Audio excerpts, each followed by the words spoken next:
We are recording. Hi everyone.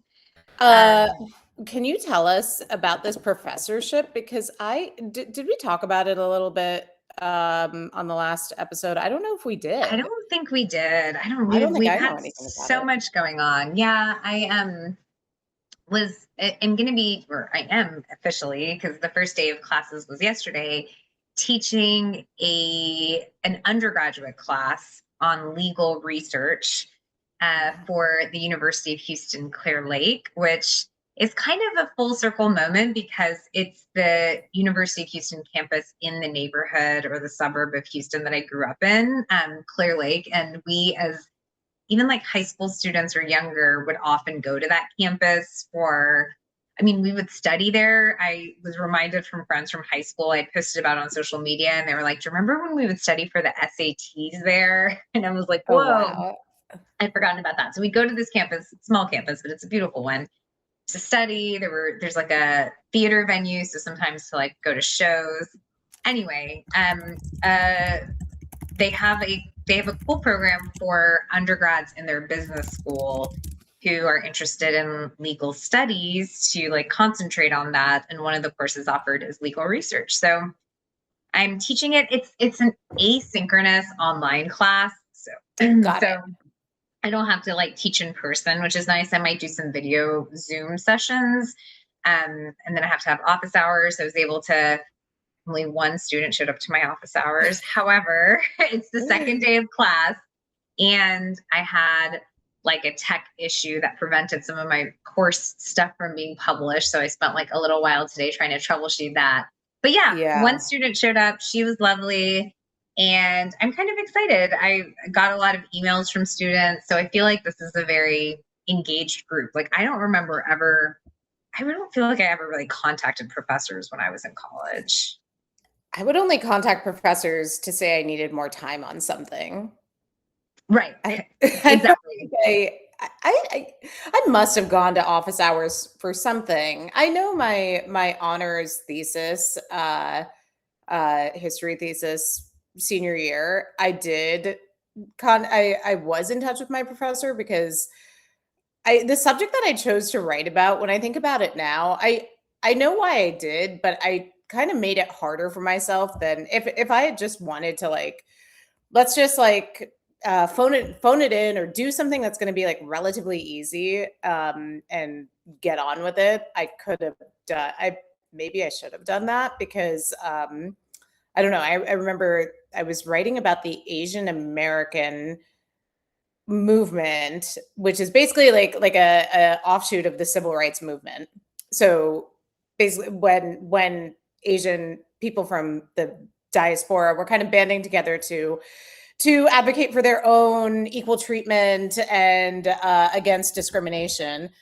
There's not, I don't even know if now there's like that much literature on it, Hmm. and that many there. I'm sure there's certainly more now than there was like 20 years ago.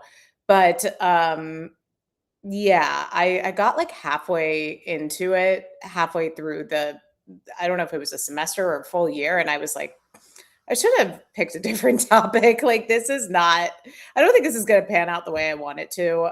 But it was too late to switch. So I think I talked to my professor a lot then. Once you're committed, yeah, I feel like that's a good example of a situation where, yeah, you really do need to talk to your professor because it's such a big undertaking. But I look back on college. I've been thinking a lot about it because my niece is starting college in a week or two, and Wow. giving her some advice that I'm sure she will completely ignore. But one of the things that I told her is that I wish, looking back on it, I'd taken more advantage of like the brilliant professors that were at our university, that I had like engaged more in Same. on campus activities, and in some ways like networked. I hate that word because it has such a negative connotation, but yeah, there were just so many people. We went to such a big school, and I feel like I probably missed some opportunities to connect with people who would have exposed me to new things, and so and to professors who would have been good professional relationships to have. So yeah, that's what made me, it's made me think about how we were 18, you know, like I you're just know. not, it's such a young age when you start college. You're not really thinking as big picture as you should be. Yeah, of course. And you're living away, well, for at least for both of us, you're living away from home for the first Right. time. You don't have your parents' supervision. There's all this freedom. It feels like the world is at your fingertips. And yeah, I can't blame us for not for not spending more time on our academics than we did.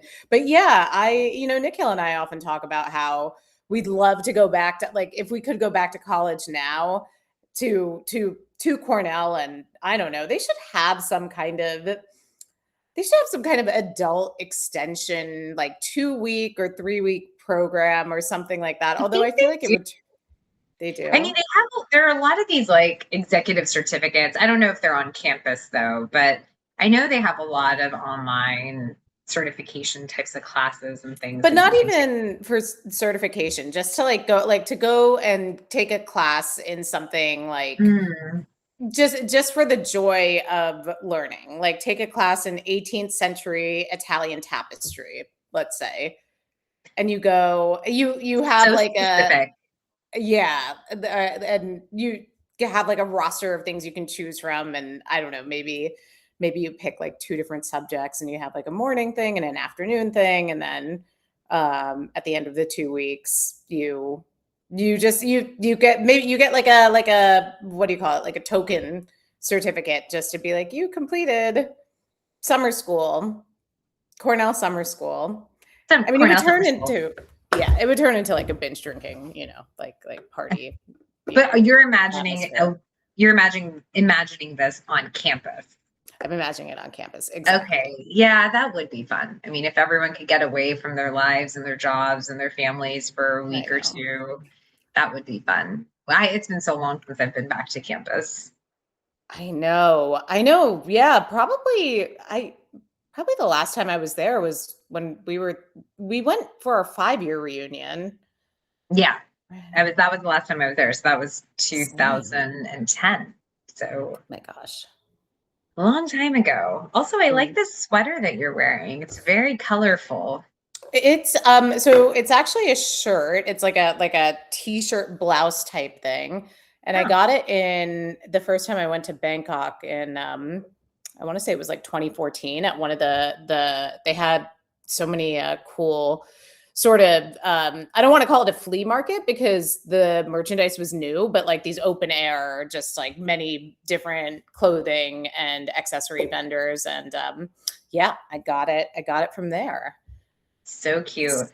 Still I needs. I was so I was talking to my niece about her college dorm room and what all we can fit in there, and she was just saying that her biggest focus is the number of clothes that she can bring, and like how she can fit all of her clothing into this like limited dresser storage situation.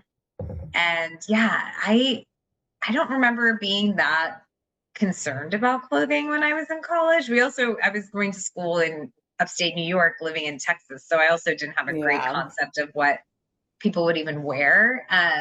But yeah, it's just kids these days. They're just in I know. such a different, like, different world. Oh my God. I didn't even tell you last week, I took my niece to get her first tattoo. No, wait, Rush Me? Yeah, Rashmi Oh got my her first goodness. tattoo. Wait, Yeah. her parents were cool with that? They were cool with it. She's 18, so Wow. she, technically doesn't, she's an adult. She doesn't Wow. need any, adult permission, Sure. but she's been wanting one for a while. She's been talking about it for a while. And it's just like, it's so different. Like, I think about how when I was in high school, I wasn't allowed to do anything. Like I had to convince my mom to let me wear shorts or like Oh, sleeveless shirts. yeah. Like that's Shave what we my were working legs. from. Yeah. Shaving legs was like so taboo. Getting to go to high school dances, especially with a date, Oh, super really? taboo. Yeah, there were a lot of things that I feel like we had to convince our parents to let us do that were so normal. And then I look at our generation's children. And yeah, Rashmi has a tattoo at 18, and it was like not a Wow. big deal. Parents were totally cool with it. It's not like she had to hide it or keep it a secret. Like her mom came with us. Um, Wow. What did she and get? she got a 4-leaf clover in honor of the Cute. family dog, Lucky. Oh, that's sweet. Okay, Super sweet. that's a Yeah, good first that's a good first tattoo. That's a nice memory too. It's like, yeah, to get it with your mom and your aunt and yeah, it almost feels like wholesome. yeah, I it guess it is. is Well, wholesome. I was like, wow, so the family member branded on your body is the dog. And she was like, well, who knows? They may have a falling out with like, my mom or my brother, or my dad, and like never talk to them again. So I wouldn't want their names or anything about them on my body. Cause like, what if I like am not Oh friends with my, them in the future? But I'll never have a falling out with the dog. And I was like, that's hilarious. That's so really? funny. That's so funny. I would be like, I want like a heart or a star, or like, yeah, something Yeah. that's I don't know. Yeah, doesn't has significance, but is not like necessarily attached to a particular person. Yeah. Well, hers is attached to a particular dog. He is an amazing dog. No one will ever regret. No, I feel like nobody ever regrets anything related to their pets.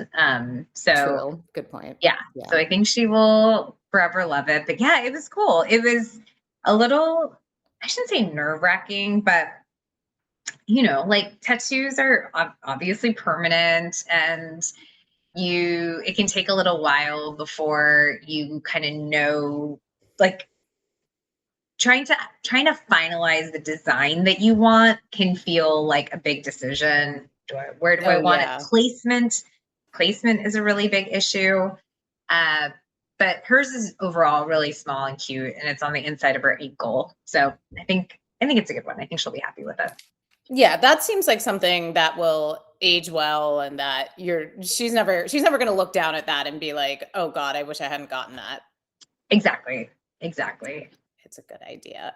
Yeah. I remember talking about, things that our parents would and would not let us do. I think one of the most epic meltdowns I ever had with my mother was in the Short Hills Mall in New Jersey. And it must have been around this like kind of shopping for college time, or either that or like senior year of high school, like preparing to go to college, leave home. We went to Victoria's Secret. I mean, because I made her. I was like, I need to like go buy underwear from here. They have this like 5 for 5 V string, V Five, strings. The like remember? Oh, sorry, 5 for 25. I yeah. think that was the deal. And what's a And face drink? the most uncomfortable thong underwear that anyone Oh, could have ever invented. okay. Because this was you remember like low-rise jeans and like this was Mm. when that kind of like thong style underwear was becoming trendy. And we go to the mall and I pick out like 5 of these things and she's like, "I am not buying that for you. Why do you need that?" And I burst into tears and I said, "Everyone is going to make fun of me if I don't wear if I don't wear this underwear. If you can see the back of my briefs poking out of my 7 low-rise jeans, I'm going to be so uncool and so God unpopular. I'll be a forbid. laughing stock." Uh yeah, I remember running out of the Victoria's Secret like to the bathrooms to like sob because I thought this was so unfair. I mean, of course, like why should she?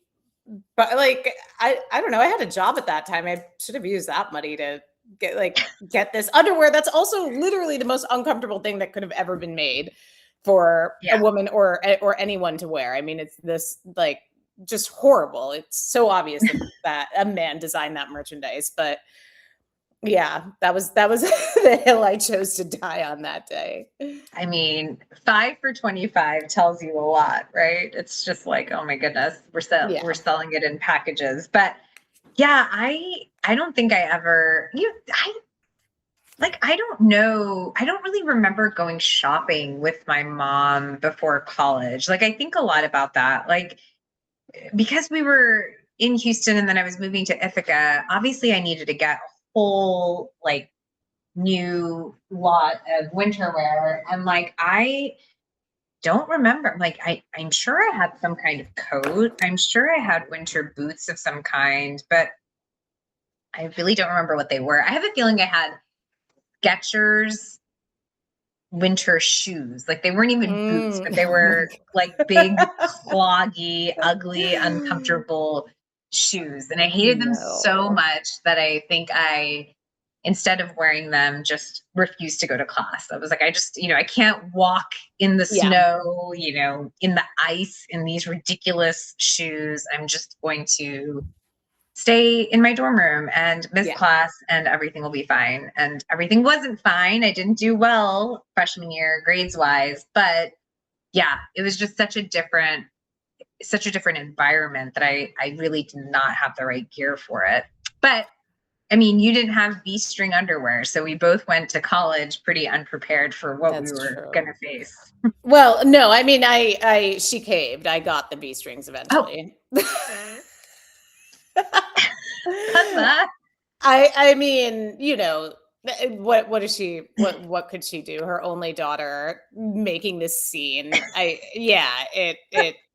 wasn't leaving that mall without my 5 for 25 V string. So Wow. So you learned early that throwing a tantrum in a mall, yep. in a public space, can actually have positive outcomes. It's true. It's true. It can. It can. It's not the prettiest way to get anything done, and it's pretty embarrassing when you're 17 or 18 years old and doing that. I mean, again, why did I go with her to get I could have driven. It's a mystery now. It's a mystery now. But yeah, no, I remember being very concerned about what jeans I was wearing. Were they the right 7 jeans? Yeah, the I can't remember as single. Oh no, Forever 21 tops. Yeah, I had a Oh, particular black ruffled, like there was these like ruffles going up the center. It was sleeveless, and that was my standard going out like Friday, Saturday night top. That top with some 7 jeans, and I don't know what kind of shoes I had back then, but I did. I thought I was so cool. I mean, you were pretty cool. You were pretty cool. I will say, like, growing up in Texas, the fashion, especially in high school, like in the area that I grew up, which was like middle class to upper middle class, like suburb of Houston, fashion, I think, was really different here than it was on the East Coast. Because I remember when I went to Cornell, I lived in a townhouse. So I had 3 roommates or 3 housemates.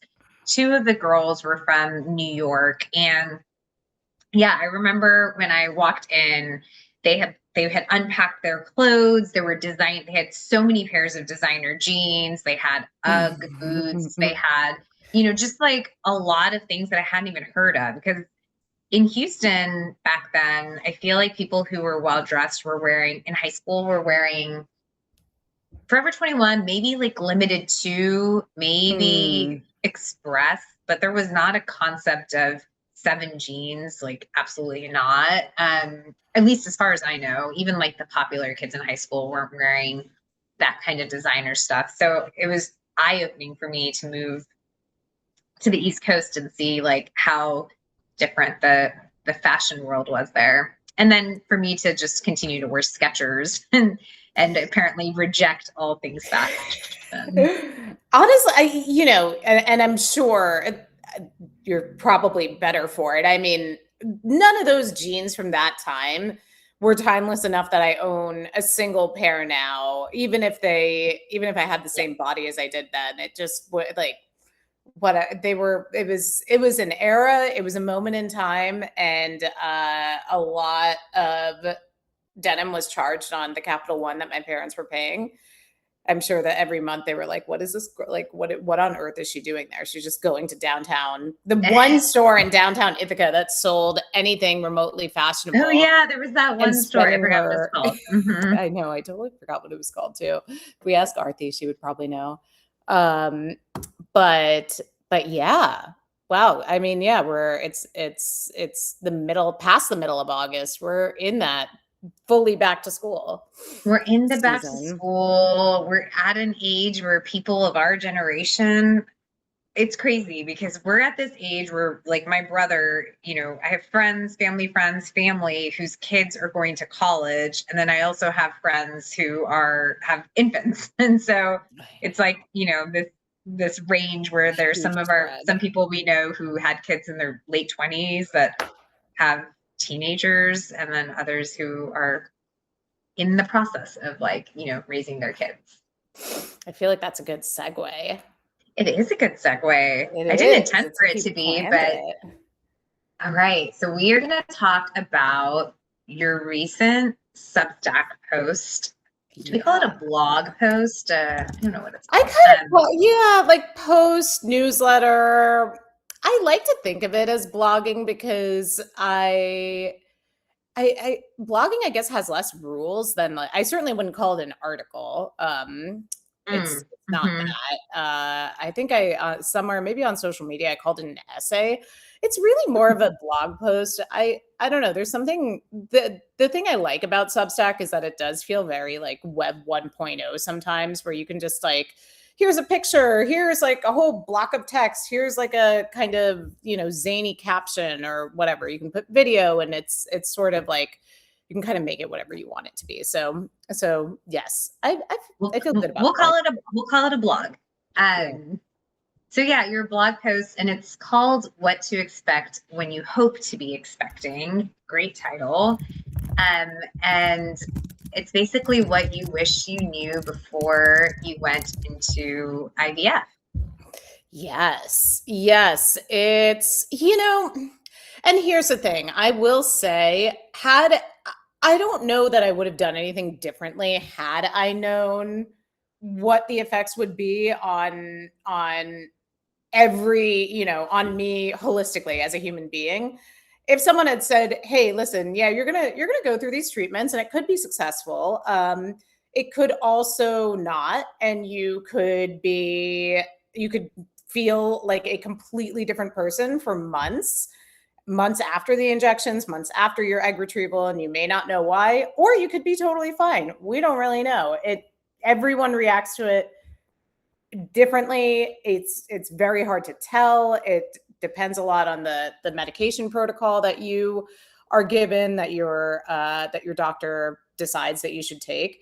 And then there's also just not, I haven't found any like research done on this, like, because it is, of course, it's an elective procedure. Like you do, no one is like prescribed IVF. You're buying into it. And I think the idea, at least to my understanding, like some of the stigma around talking about this before has been like, well, I chose to do this. I chose to do this to myself. So who am I to complain if, Mm, if I'm depressed, or I don't feel like myself, or I'm so bloated, or I've like suddenly gained a bunch of weight and my metabolism is different. I'm hungry all the time. Like, I did this to myself. So I think mhm, that I think there's just a lot of like kind of guilt, and a lot of like, well, I just have to buck up and suffer because this is in service of a greater good of hopefully getting pregnant, or getting an embryo that, if you're using a surrogate, or if you're using a different path to pregnancy, you're hoping to have a child because of this. And that is considered a worthy enough and important enough thing that, like, whatever inconvenience you're suffering is momentary, not such a big deal compared to this much greater thing. mhm.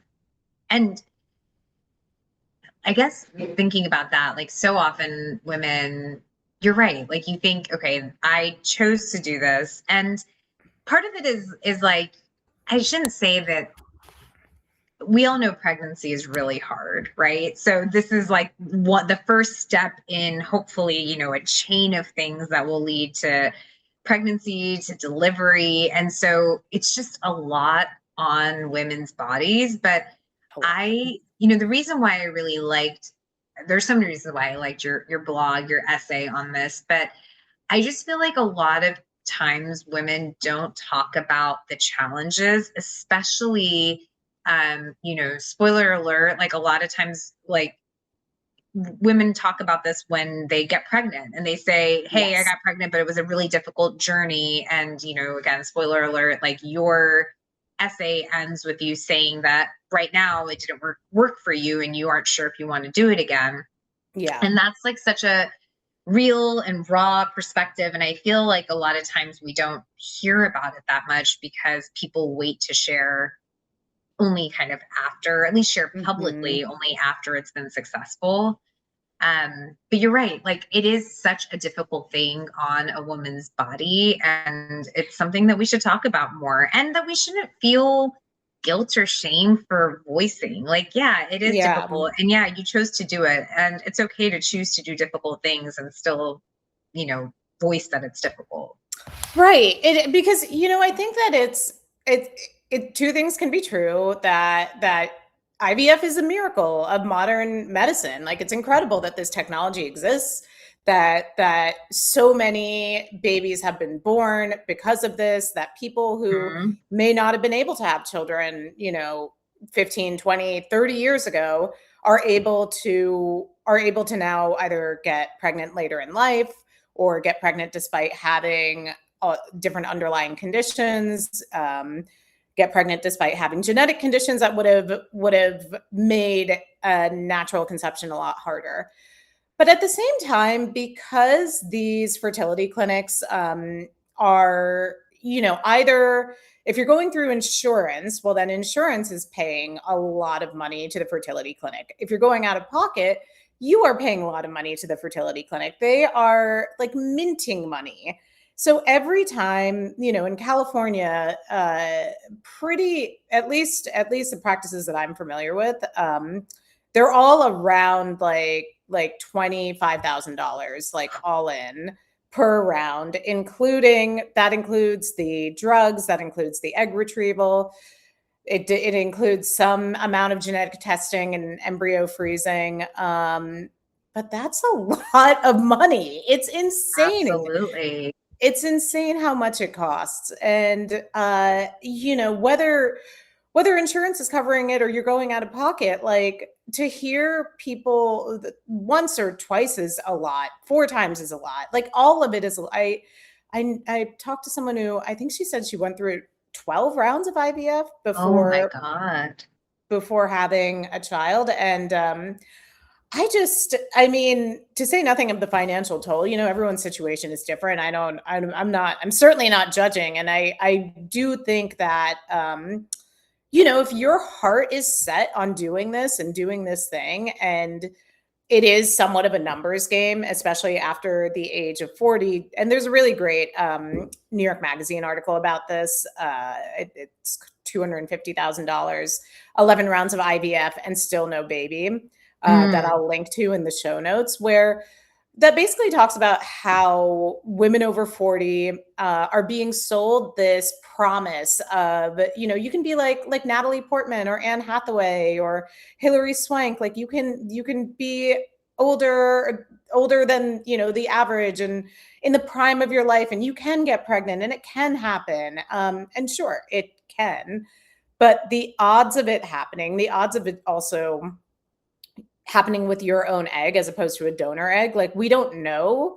The fact is that we don't know with a lot of these like celebrity pregnancies, like, what all they went through, what, is the child, did they use their own egg, did they use a donor? We don't Mhm. really know.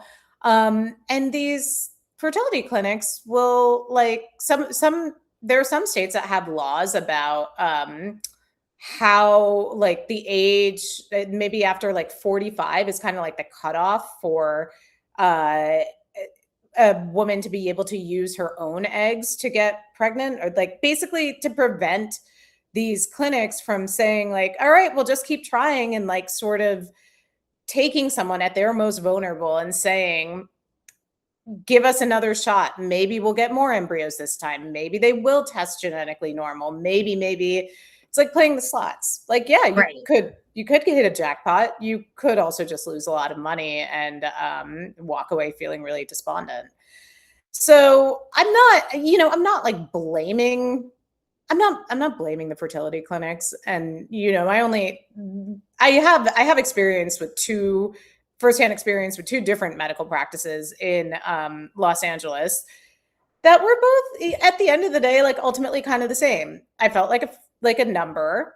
They felt like a Mhm. factory. You're Mhm. sitting in those waiting rooms and you're like, I use the Costco chicken metaphor, like being shot up like a Costco chicken, like full of hormones. And that's God. kind of how you feel when you're sitting in these waiting rooms and you're just like, all right, we're going to bring you in for an ultrasound and see how your follicles are doing. And you for 3 weeks, your life revolves around like how things in your ovaries are developing, and how you have to go in for ultrasounds. They might tweak your medication, your dosage based on what they're seeing, based on how many eggs you're producing. I have friends who in New York would also have to. They were going in for blood tests every day. Mm. I would do a blood draw every 3 days or something like that. So yeah, it does make you feel. It makes you feel like you're like on an assembly line or something. It's a Mm. very dystopian. It's a very dystopian, dark kind of thing. And I tried to find the humor in it. There was some fashion, some very interesting couplings, some like woman who would go in there with like her Birkin bag and like a stack of Cartier love bracelets, and she looked very fabulous. I'm like, I good for mean, you. I guess it's particularly a stark contrast given that like the goal is to bring life into this world, which you think of as this like beautiful Yeah. romantic thing, and then in practice it's not. Oh But God, yeah, opposite. one thing I was thinking about when I read your essay, and I've thought about this a bunch, which is like we often hear um, freezing your eggs. First, let me say we're 43, so you started this process when you're 42, about to be 43, right? Um, Yeah, I went through, so I did two IUIs, which is like mhm, it's a less invasive fertility treatment than IVF. You do take hormones, but they're mostly all oral and there's no egg retrieval. So mm, I did two IUIs in I yeah, 2025. That was in okay, like this spring and fall of 25. okay, yeah, because I was gonna say, sorry, my computer's being weird. Um, So one thing that I think, now I feel like in the last 5 years, so many people are talking about freezing your eggs. But when we Yeah. were in our 20s, nothing. Like no one was talking about it. Probably not until maybe our mid 30s was that like early to mid 30s was it even a conversation. But Mhm. also at that point, we maybe we were in relationships or we were hopeful that we would soon find a partner, and so like sometimes Right. that can make you like postpone the decision because you're like, oh, I think I'm on the verge of like being with my life partner. But I think that the phrase that's often used is insurance policy, that Right. it is this insurance policy. Do it, because if you end up needing it down the road, if you don't meet Mhm. your partner, if you end up being older when you want to try to have kids, like you'll be so glad that you have this like insurance policy in the bank. And I feel like that there are a few things about it that I think about a lot, because I'm like, first, women in their 20s or sometimes their early 30s or even in their 40s, like even just the egg freezing and storage process costs a lot of money. And so Yeah. this idea of like, let me bank it when I'm young, assumes that you'll have the financial ability to like do it and to pay for the storage in the years to come. But on top of that, like similar to real insurance, like any of us who've actually had to Yeah. deal with insurance companies, we know that we pay into car insurance or homeowners insurance or whatever. And so often when something happens, it's actually like, even though you've been paying into it, it's really hard sometimes to actually get like the coverage. Like it doesn't always deliver. And I think Yeah. that's like an aspect of egg freezing that doesn't always get talked about. Like that it's, insurance in the sense that like, yes, it's definitely better to freeze your eggs when you're younger, and quality is better, and numbers are better for sure. But like that doesn't necessarily mean that there's a guarantee. I think a lot of Not times at women all. go into it thinking that if I do this, I'm guaranteed to, be able to have a child Right. at a future date. No, not at all. And in fact, everyone that I know that froze only eggs, not they didn't they froze just the eggs, not like embryos that they made with a partner when they were, say, 32, realizing like, hey, maybe they were married, maybe they were in this committed relationship and said, I want to have children with this person, but not quite yet. So we're going to freeze eggs, make embryos, and then put those on ice. And I know people who have successfully had children that way, where, like even 10 years later, they implanted those embryos and everything was great. The people that I know that just froze their eggs, that then years later tried to use them, did not have any success. And in fact, Hmm. one of my friends told me that even when she was freezing her eggs, which she did as a kind of insurance policy, but also she was trying to she was dating, she really wanted to find the man that she was going to settle down with, and she was finding that when date 3 or date 4, she was so eager to like figure out like, okay, is this going to work, because I am going to be 40 soon and I want to have children, I want to get married before I have children. And it felt like the clock was she couldn't ignore the ticking clock, because she kept thinking about like my fertility and like time is running out, time is running out. So for her, freezing her eggs was it allowed her to date and eventually meet the man that she ended up marrying.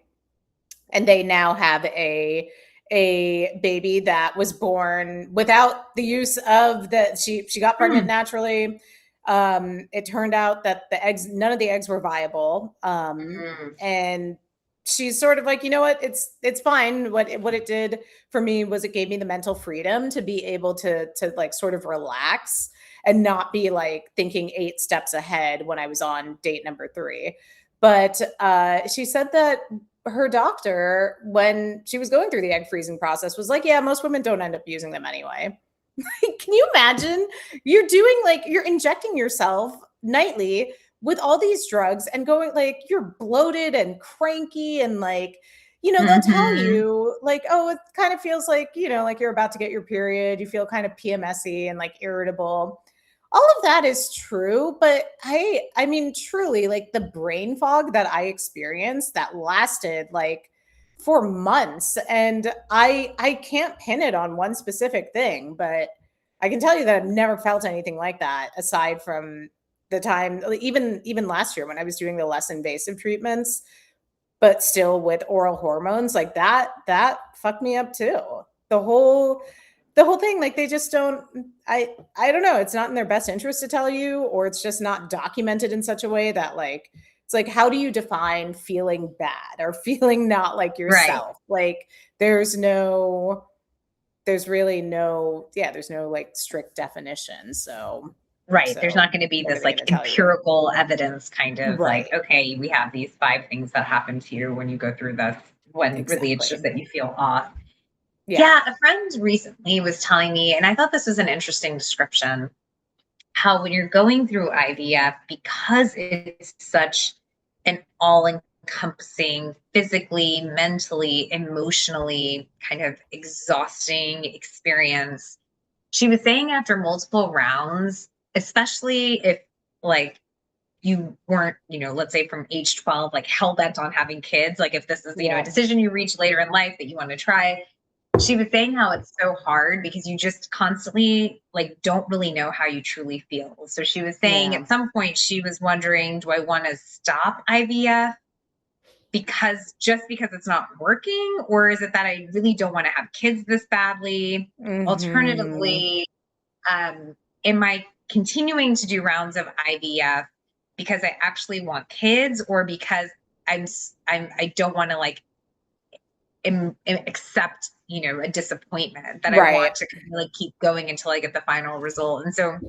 she was saying it's like a mind fuck, because you Totally. start to not know, you start to question your own motives of like, am I making this decision to get off the IVF train, or this decision to stay on for true reasons, or is it because the process is making me, invested in one way or the other? Right. It is there the factor of I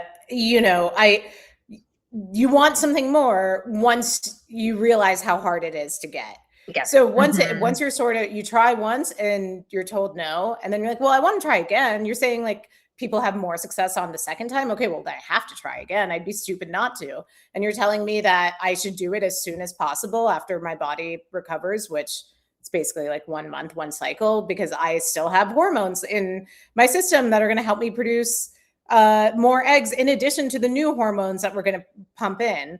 Okay, so I better like reorganize my life around like making sure I do this second round before it's too late.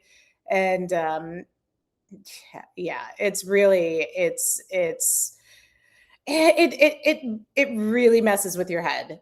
It becomes Yeah. very hard to right, because I was never a person who grew up thinking I 100% want to be a mother one day. Like not it, I don't remember at all in my childhood having that sort of vision or fantasy. And then I don't know, when we were in our 20s and even 30s, I mean in my 30s, after 35, I was like, I don't think I want to have children. I want this type of career. I want to have freedom. I want to prioritize freedom over, becoming a mother and had like by definition sort of being locked into the role of a caretaker for 18 18 years. years, Yeah. but really your Mhm. entire the rest of your life. Right. Um and and then it was when I started to see women who had careers that were similar to mine, that they were kind of self-made. They were either entrepreneurs or they were writers or artists, and they were having children. They were able, it was hard, but they were able to do both things. They were able to be mothers and they were able to be rock stars at their career, and they had uh, robust relationships and friendships. And I was like, oh, okay, so maybe these things, it doesn't have to be either or, it can be both and that was really what made me kind of turn a corner. That being said, I I don't know if at any point I was thinking, I have to do this. Like if I felt like I had to try. I felt like I had to try. I did. I think if I hadn't done IVF at all, I would have always wondered, like, Mm. what if we had done this and it had been so easy and we didn't because I was uncomfortable or it felt too invasive or whatever it was. And we're very lucky and privileged to have been able to afford it. But yeah, I don't know, the sort of clarity of like I can't do this again, really, like about a little more than a month ago, just I don't know, it almost just like occurred to me out of the blues, like wow, I cannot, like absolutely not, I can't do that again. I cannot do that again. Yeah, I mean, and I think that moment of clarity, for the reasons we were describing, when you're going through the process, it's so hard to have clarity one direction or the other, because Mhm. there's so many things happening, and you start to want it because you're on this path, or you start to like get turned off of it because the path isn't working out. And so in some ways, like, being a little bit removed from it and having this realization is, it's a really good thing, because it lets you breathe a little bit rather than like kind of Right. spinning. And you can always change your mind, Yeah. like, it's not Yes. a forever decision. You can say that right now you don't want to go back, you don't want to try it again, but 6 Mhm. months from now, 4 months from now, you could say, actually, I'm ready. Yeah. But it sounds like your body and mind need the break at the very least, if not, temporarily, permanently from it. For sure. And the other toll that IVF takes is if you tell your family, if you tell friends, they can't help but be worried about you, And then I think that I know people who've done it where, they've told the people around them. I know people who've done it who pretty much did it in secret because they did not want to have to kind of shoulder the burden of their family sort of feeling bad when it didn't work out or if it didn't work Mhm. out. Because that's also it's I kept feeling like I was letting people down. I was letting myself down and I was letting everyone else Mm. down. And even if you know, ultimately it's like my body wasn't doing what I wanted it to do. And there's Right. no getting around that. There's no yeah, you can say it's not my fault. I don't think it's my fault exactly, but ultimately I'm not able to do the thing. Like it's just like It's just it not is happening. not Right. computing.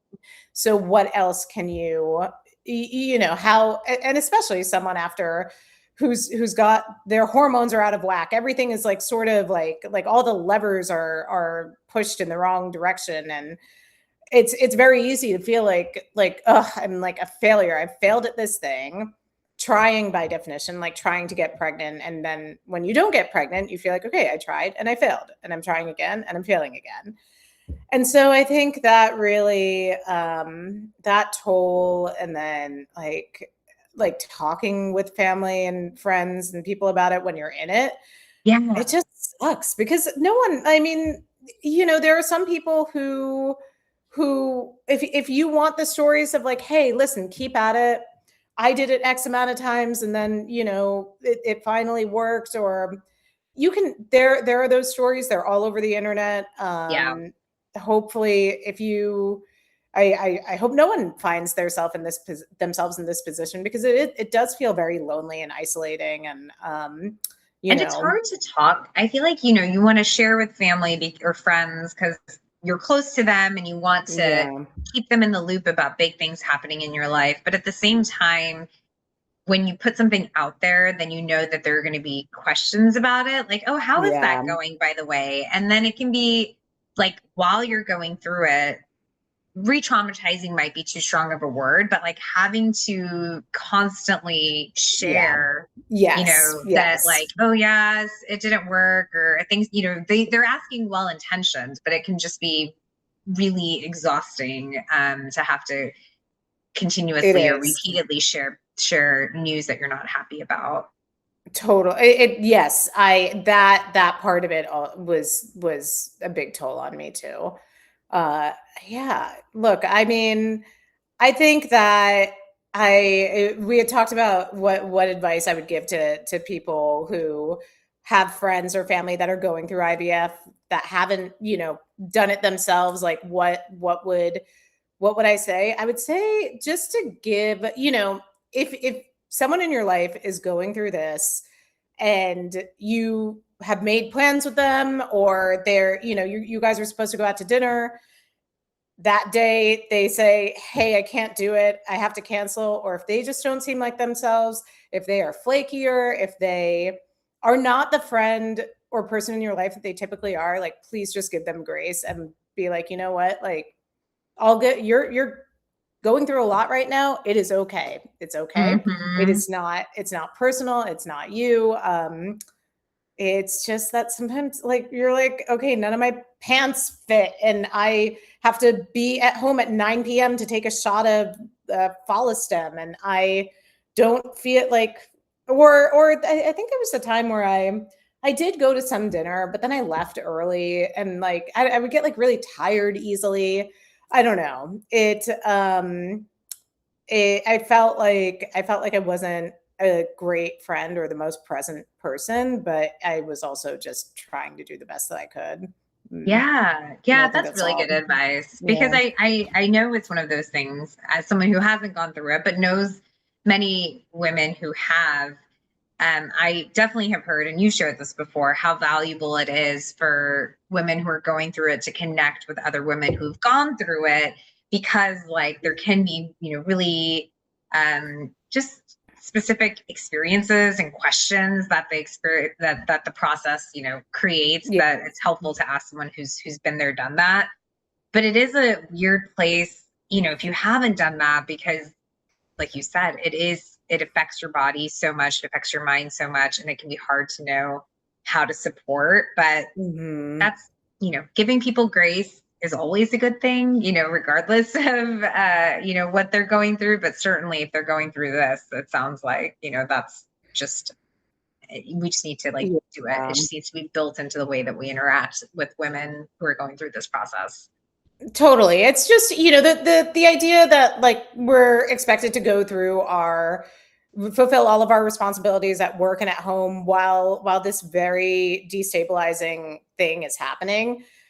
It's tough. And look, I applaud AOC for wanting to let people into her journey to freeze her eggs, but at the same I don't know, maybe I'd be curious to know, like, 5 or 10 years from now, how she feels about having kind of documented that whole process for the public. It's just very, because I feel like it's a really vulnerable thing. It's a really, really Hmm. vulnerable thing. And then talk about like having to, having a group of people to tell like how it went. Like I would not want to go on the internet after an egg retrieval and be like, so this is what happened and this is how many they got, and like I more power to her if she wants to bring more transparency to this process and share her life like this. But I it's I think until you do it, if you do it, it's very hard to know what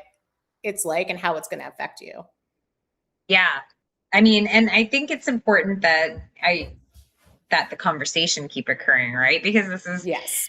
someone high profile like AOC who has a really demanding, high profile job. And you just, like we said, there are these realities that a lot of women experience, whether it's because of career, because of, their passions, because of their lifestyle choices, whatever it is, that Yeah. they're not in a position, relationship reasons, like they're not in a position to have children at an age where maybe they thought they would be, or where biologically, it's easier. So yeah, it's important to like have that conversation going, and to really, I mean, the fact that it's as expensive as it is, like, talk about like it's crazy, the idea that like, okay, older women are potentially, able to have children if they're rich, but if you aren't rich, Yeah. then Yeah. you don't get this opportunity at all. Like, how does that seem right or just or fair? Like, that's, just, and we Yeah. know that the medical system is not, doesn't treat everyone equally, and there's lots of, issues with it. But yeah, it is just, I think it's important to keep that conversation front and center, because it is such an issue that's important to women, and it affects women For so sure. significantly. How do you feel now? Like, it's been, I don't know, like a couple of weeks, a month maybe, since. Uh oh, it's been my last egg retrieval was in April. Okay, It was at the end of April, but it takes months for the so hormones to leave your so system. Like, okay, so yeah, how do you feel like with the hormones where they are, and also how do you feel having made the decision to not try again? Like, do you feel lighter? Do you feel like you're still processing? both. I will say that I feel like I don't know exactly what my hormones are doing right now, but I'm almost feeling like an opposite surge of like I was like down here and now I feel like up here. Like I think where I typically am is like a little bit lower than where I am right now. Not like, I don't mean like low mood, but like I feel like almost like on a high. It's like all of this sort of I'm like making up for all the things that I could not do and felt like incapable of producing anything, writing anything. Like only in the past like couple of weeks have I been like, oh wow, I can do like so much now. But I do think it does feel like something hormonally is going on. And I was talking to a friend about maybe doing like a hormone panel, and she said you're like it's still going to take like months for you to actually like totally even out, which is also something they don't tell you. They don't tell you that you're you're putting yourself on a like we don't really know what's going to happen, and when things are going to so you're going to go back to your baseline, and if your baseline is going to be the same. But I do feel lighter. I feel lighter knowing that I don't have to block off a month like the month of September or October or November or something like that to revolve around another go on this carousel. I just yeah, it doesn't the first time, you don't know anything the first time, so you're hopeful and you're like, okay, this is I'm apprehensive, but hopefully it works. The second time is you know what it is. Now you know how like part of it too is that you can produce like 13 eggs, and they can make which can turn into 10 embryos that reach a certain stage that they can go for genetic testing, and then all 10 embryos can come back and be genetically abnormal. So it's sort of like even if you produce so much, even if the embryos reach a maturity where they can be tested, you can like that doesn't matter. You can still come out with nothing. And so to have your hopes be like gone from 0 to 100 and then back down to 0, to like keep doing that, it's just I feel good about absenting myself from that process. Getting off the roller coaster. Yeah. Exactly. Getting off the roller coaster is a good way to put it. But And I mean, look, I'd be lying if I said I don't feel like sad or wistful or a little bit like, I don't know what's going to happen. I don't know if this is going to happen for me. And I don't know. Yeah, it's not like I'm closing the book on the idea of becoming a mother and I'm like, okay, fine, done. We're okay. I'm by no means am I at peace with any kind of decision, because I also haven't like we said, you can change your mind. I don't know what life has in store. So let's just see. embracing the unknown. Yeah. I mean, it's like with a lot of things in life, when you kind of say, okay, I want to achieve this thing and I'm going to do all these steps to hopefully achieve it. And then if it doesn't end the way that you want and you're getting kind of redirected, the redirection can kind of feel, like you said, stabilizing or peaceful, in the sense that if the journey itself was a roller coaster, getting off the roller coaster can feel kind of calming. But at the same time, then you're left in a little bit of a land of uncertainty, like, because for the Yes. period that you were on your roller coaster, I think naturally you start thinking, okay, like if this works out, then, we might have a child by this time. And then, this is what the Right. next few years of our life Yeah. will look like. And instead now you're like, okay, maybe it'll happen or maybe it won't, or I don't know what it'll look like if it does. Well, I will say, if you're listening to this and you haven't read Sheila's essay on her Substack about it, again, it's called "What to Expect When You Hope to What." Now it's like hard to say fast. Let me try again. What to expect when you hope to be expecting. Got it. It's really good. It's such a good read. It's such a powerful read, and I'm so proud of you for sharing this publicly. I know it's not easy to do for all of the reasons that we discussed. Talking about things when they don't work out the way that you hope is really vulnerable. And it's you're not doing it exactly the way that AOC did it, but you're doing it in your own way. And I think it's just one of these things that as women we can all learn from, like being open about this situation, being open about situations when things don't work out our way.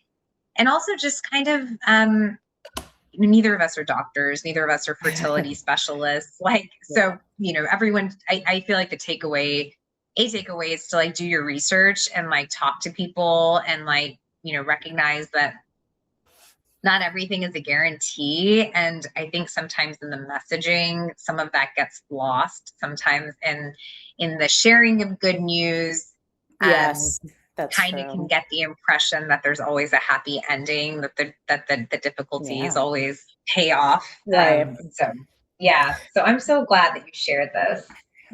Thank you. There wasn't really anything strategic about it. There was just one night or early morning last week where I felt like, and I actually apologized to a few people who I felt like I just wasn't myself around during the past 6 months when I was going through all of this, because I just wasn't the best version of myself. And I just felt a need to say that because it really, to me, it's been like night and day. And I was talking to another friend earlier today who was like, honestly, like, I didn't really notice, or like you hit it really well. If you're saying that you really felt that bad during these months or this time that we hung out, I'm like, yeah, I guess like maybe I'm a better actress than I think I am, because I know this type of, psychological mind games I had to play with myself to even like go to an event that I had RSVP'd to, that normally I'd be very I'd be looking forward to. I'd be happy to like go and Yeah. hang out with like friends and acquaintances and have some, pizza on a terrace somewhere, and like a beautiful hotel in Beverly Hills. And for whatever reason, like for a while, and it was also because it was like a while after the injections, I'm like, how can I, like, I'm still not myself. What is happening? I didn't know if it was and I still don't know like what all attributed or contributed to the way I felt. But I'm glad to be where I am now, and Yes. I'm going to go down to the local wine store and get a bottle of white wine so I can make my favorite Alison Roman clams and linguine dish. Ooh, love this for you. Well, thank you again for sharing all of this. And I feel like this was a really, really good conversation. I'm sure next week we'll be back with kind of something a little bit more lighter, but I'm really glad that we got to talk about this. And thank you again for sharing. Thank you for asking the most thoughtful questions, as you always do. And thank you all for listening. We've got some exciting stuff coming up. So we're really happy to have you here. And What do we need? We need them to like or subscribe or like, whatever it is. subscribe, like and subscribe, share with your friends, have everyone in your life be listening to AM Reckonings. It's really, the more the merrier. More the merrier. All right. Love you, friends. Talk to you Love soon. you. Talk to you soon. Bye. Bye.